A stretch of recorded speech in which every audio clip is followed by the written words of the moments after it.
ikutin terus ya. Bye-bye.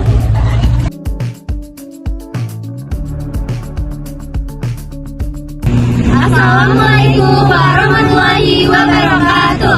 Halo semuanya. Kami siswi SMK Negeri 2 Purwakarta, kelas 11 akuntansi 2. Saat ini kami sedang berada di Polres Purwakarta demi memenuhi tugas auditing kelas pendidikan Pancasila terkait dengan ketidakadilan hukum dengan guru pembimbing Ibu Nina Marliana Purwantini SPDG. Sebelum itu perkenalkan, di sini ada saya Nira Arifin dari saya Rizya Media Pratiwi, saya Sayra Ulia Romadina, saya Jihan Meizan Rahmat, saya Isati Oktaviani, dan saya Dea Amanda. Selamat menyaksikan video kami.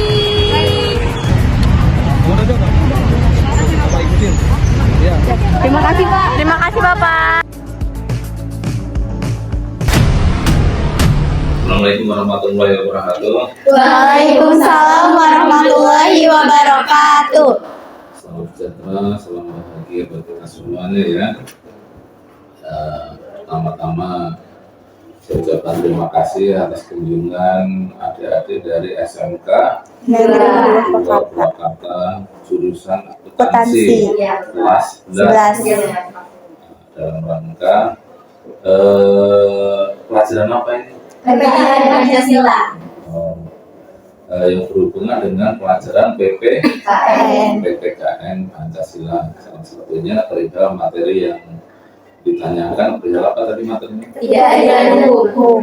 Keadilan hukum. Ketidakadilan hukum. Ketidakadilan hukum. Baik. Sebelumnya saya memperkenalkan diri, boleh nggak? Boleh Pak. Saya di sini Ibda Setiadi, pendidikan terakhir S1 Fakultas Hukum. Ya, jabatan saya sini selaku Wakil Reskrim. Wakil Reskrim itu sebagai wakil kasat.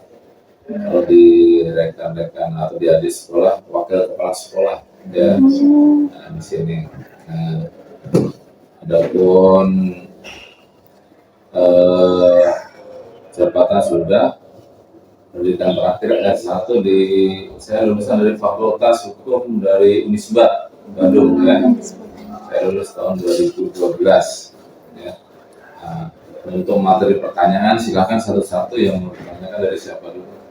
Mungkin kita perkenalan dulu ya Pak ya, biar lebih enak ngobrolnya. Kenalin Bapak, kita dari Smegda kelas 11 akuntansi 2, saya Nisha dan ini teman-teman saya. Dan saya Jihan. Perkenalkan Bapak, saya Dera Abdi. Saya Dea Amanda Pak. Saya Sayra Ulia Romadina. Saya Ika Oktaviani. Oke, kita langsung ke pertanyaannya ya Pak. Silakan. Jadi yang pertama aku mau bertanya gitu Pak, yang aku baca-baca dari beberapa web, ternyata ketidakadilan hukum itu ada faktornya. Nah, salah satu itu karena masyarakat itu belum sadar gitu Pak akan hukum. Nah, sebenarnya Pak, tugas siapa sih untuk mengedukasi atau memberikan penyuluhan kepada masyarakat terkait dengan hukum gitu, supaya masyarakat lebih terbuka lagi dengan hukum di Indonesia. Baik, Mas. Kalau di Polres Purwakarta yang berhak memberikan sosialisasi itu baru di bidang Bitkum Polres Purwakarta. So, pertanyaan selanjutnya. Izin bertanya Bapak, jadi menurut Bapak bagaimana kita sebagai siswa-siswi dalam berpartisipasi dalam penanganan ketidakadilan hukum ini? Tentunya partisipasi bisa berupa ketaatan hukum terhadap hukum positif atau yang berlaku di negara kesatuan Republik Indonesia. Sebagai contoh apa? Partisipasinya, ya, contoh. Suatu hal yang kecil saja, contohnya menggunakan mengendarai sepeda motor menggunakan helm, itu kan salah satu patuh atau taat terhadap hukum yang berlaku. Itu sebagai contoh kecil saja, ya. Terus yang kedua, perihal menjauhi larangan-larangan. Baik larangan itu sifat yang berhubungan dengan hukum yang berlaku di Indonesia, begitu juga yang berhubungan dengan adat istiadat atau budaya yang berlaku di negara kita. Nah, sebagai contoh hukum yang berlaku ya contohnya tidak boleh mencuri, tidak boleh menipu, ya, tidak boleh melakukan kekerasan dan lain-lainnya. Itu sebagai contoh perbuatan yang dilarang melalui hukum yang berlaku. Contoh melalui adat istiadat atau hukum budaya. Hari kita kan juga mengenal adanya hukum adat ya, adanya hukum adat, adanya budaya. Kita seorang Timur harus mematuhi atau melaksanakan istiadat yang ada. Sebagai contoh, adat terhadap orang tua, anak terhadap orang tua dan lainnya yang harus punya etika dalam hal berbicara, bertingkah laku, sopan santun dan lain-lainnya. Itu yang adik-adik harus lakukan dalam rangka partisipasi adik-adik pelajar ini terhadap hukum yang berlaku di Indonesia. Terima kasih banyak. Baik, ada tidak sih Pak kasus ketidakadilan hukum yang terjadi di Purwakarta, dan contohnya itu seperti apa hasilnya? Kalau masalah ketidakadilan itu pertanyaan yang gimana ya? Hukum itu bukan salah satu alat pemuas, dalam artian hukum itu dibentuk untuk ditegakkan. Masalah puas nggak puas atau mungkin terima atau dan tidak diterima, itu konsekuensi yang ada, gitu kan. Sebagai contoh gini, misalkan ada ini kan suatu pelakor suatu juga tindak pidana yang terjadi, contohnya kasus kalau yang berhubungan dengan perempuan, contoh kasus kekerasan, baik kekerasan mungkin terhadap anak atau kekerasan terhadap perempuan. Nah, dalam hal ini ada beberapa hal yang mengatur di undang-undang tersebut yang berhubungan dengan hukuman ancaman maksimal dan minimal. Nah, putusan di pengadilan itu kan bisa ringan dan bisa berat, itu kewenangan dari pihak hakim. Jadi kalau misalkan pertanyaannya ada yang tidak adil, merasa tidak puas dengan adanya putusan tersebut, adik-adik bisa melakukan upaya banding atau upaya hukum selanjutnya dengan tujuan bahwa ketidakpuasan di tahap misalkan ada pengadilan negeri, pengadilan tinggi sampai ke Mahkamah Agung dan lain-lainnya. Dalam hal ini bukan berarti puas ataupun tidak puas, hukum yang berlaku di Indonesia emang demikian, gitu kan. Kalau ada yang menyatakan korban, ini korban yang melakukan kekerasan, saya kan contoh nih, hukum cuma 8 bulan atau mungkin 1 tahun dan lain-lainnya. Padahal kepengennya dari korban pasti kan pengennya dihukum seberat-beratnya. Ya, dalam hal ini putusan itu pasti ada beberapa pertimbangan dari hakim, dari unsur yuridisnya, unsur sosiologisnya maupun unsur filosofis. Jadi ada 3 agenda yang berhubungan dengan penegakan hukum. Jadi bukan disudutkan, harus ini hukuman berat, ini harus bukan. Jadi ada beberapa aspek yang mempengaruhi seorang hakim dalam memutuskan berat atau ringannya hukuman terhadap seseorang yang menjadi pelaku tindak pidana. Dalam Pak, jadi kan mengapa ini masyarakat walau sudah diedukasi tentang keadilan hukum, tetapi masih pada belum sadar kebanyakannya seperti itu. Ya, beberapa lapisan masyarakat yang ada di sekitar kita, baik khususnya di Kabupaten Purwakarta ataupun umumnya di negara Kesatuan Republik Indonesia, ada beberapa lapisan masyarakat yang berbeda-beda, baik dari segi budaya, bahasa dan lainnya, maupun dari segi suku, bahasa dan lainnya berbeda-beda. Itu pun akan mempengaruhi seseorang dalam hal menelaah ataupun ketaatan hukum. Semuanya kembali kepada kita, ya. Kita harus bisa mendidik atau membiasakan diri dari lingkup yang terkecil. Berarti lingkup terkecil siapa?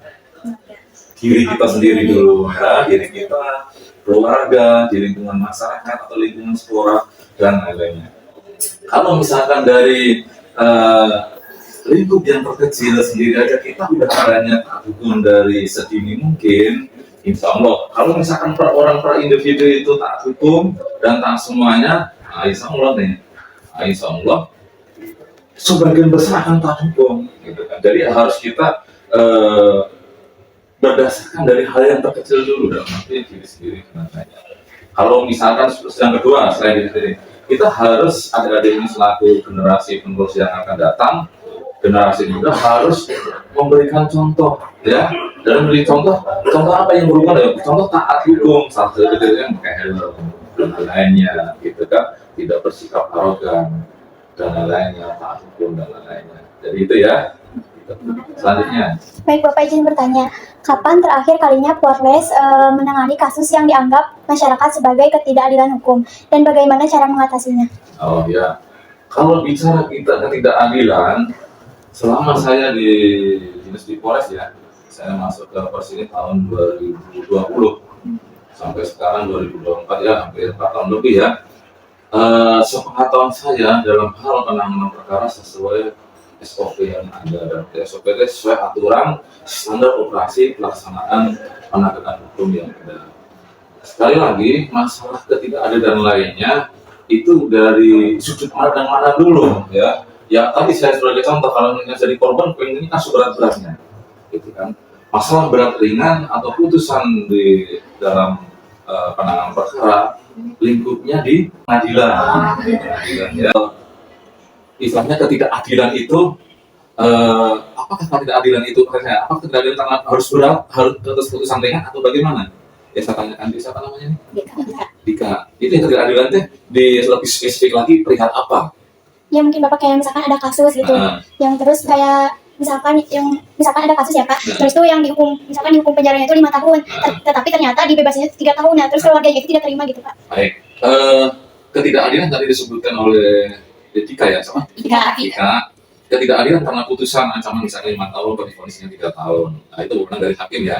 Kalau di kepolisian, khususnya di Satreskrim Polres perkara ini, sifatnya dalam hal penegakan hukum sebelum perkara itu disidangkan di pengadilan. Jadi ada tahapan di kepolisian, kejaksaan, dan pengadilan. Nah kembali lagi, apabila dari pihak pelapor atau korban merasa tidak adil karena putusan contoh di pengadilan negeri ini ringan banget ya, itu ada upaya yang bisa dilakukan, punya hak upaya untuk banding. Dan namanya banding ya, namanya banding pengadilan negeri, pengadilan tinggi di Bandung, terus dan selanjutnya itu ada tahapannya. Jadi bukan berarti menurut korban ini seandainya adanya putusan yang ringan, nggak ada upaya hukum yang harus dilalui, ada, silakan dipergunakan. Jadi ada wadahnya. Kalau seandainya ini perkara yang diputuskan itu ringan, bisa melakukan banding pengadilan tinggi. Nanti pengadilan tinggi juga melihat konstruksi perkaranya sejauh mana, karena kok di pengadilan negeri Purwakarta contoh bisa ringan, nanti bisa lagi di pengadilan tinggi Bandung ataupun di Mahkamah Agung dan lainnya bisa putusannya lebih berat. Jadi ada upaya hukum yang bisa dilakukan oleh korban atau orang yang merasa dirugikan dalam. Baik, terima kasih Bapak. Jadi tanya ya Pak, misalnya kita melihat adanya ketidakadilan hukum yang terjadi di antara orang tua kita, saudara kita, atau keluarga kita. Nah, itu tuh hal tersebut tuh kita laporkannya tuh di mana sih Pak tempatnya? Iya, keadilan yang mungkin terjadi di lingkup keluarga ya, misalkan adanya orang tua atau saudara yang mungkin merasa ada suatu hal yang mungkin bisa merugikan dari keluarga sendiri. Nah, dalam hal ini kita lihat dulu perkara apa yang terjadi. Contohnya, yang mau dicontohkan perkara apa? Siapa namanya ini? Saira. Di Saira apa yang sebagai mau dicontohkan? Misalnya kekerasan Pak. Baik. Kekerasan bisa terjadi di lingkup keluarga, di lingkup sekolah, ataupun di lingkup masyarakat. Nah, dalam hal ini adanya kekerasan yang terjadi di lingkup keluarga itu masuk ke kategori kekerasan dalam keluarga. Ya, itu bisa dilaporkan. Itu salah satu tindak pidana. Ya, yang dimaksud dengan keluarga siapa aja. Nah, keluarga itu bukan berarti bapak, ibu, anak, jelas lah ya. Tapi orang lain yang ada dalam satu atap atau satu rumah itu masuk kategori keluarga. Contoh di situ ada pembantu. Terus yang kedua misalkan ada sepupu, adik dari orang tua atau dan lainnya yang tinggal di situ, itu masuk kategori keluarga. Apabila terjadinya tindak pidana kekerasan yang berhubungan dengan salah satu orang ini, misalkan adanya kekerasan terhadap pembantu rumah tangga atau yang sedang bantu-bantu di rumah itu masuk kategori kekerasan dalam keluarga. Nah, adik-adik bisa melaporkan hal ini ke pihak kepolisian. Dalam hal ini penanganannya khusus di unit sebelah ini, unit PPA. Apa itu PPA? Perlindungan anak dan perlindungan perempuan dan itu khusus. Sebab undang-undang kekerasan dalam rumah tangga itu sifatnya lex spesialis. Apa lex spesialis? Jadi undang-undang kekerasan dalam rumah tangga itu sudah ada undang-undangnya khusus, jadi tidak tercampur adukan terhadap undang-undang yang bersifat umum. Apa bersifat umum? Contohnya di KUHP ini, ya. Ada lagi? Yang selain itu nggak apa-apa yang perlu ditanyakan, ya. Sudah, Bapak. Sudah.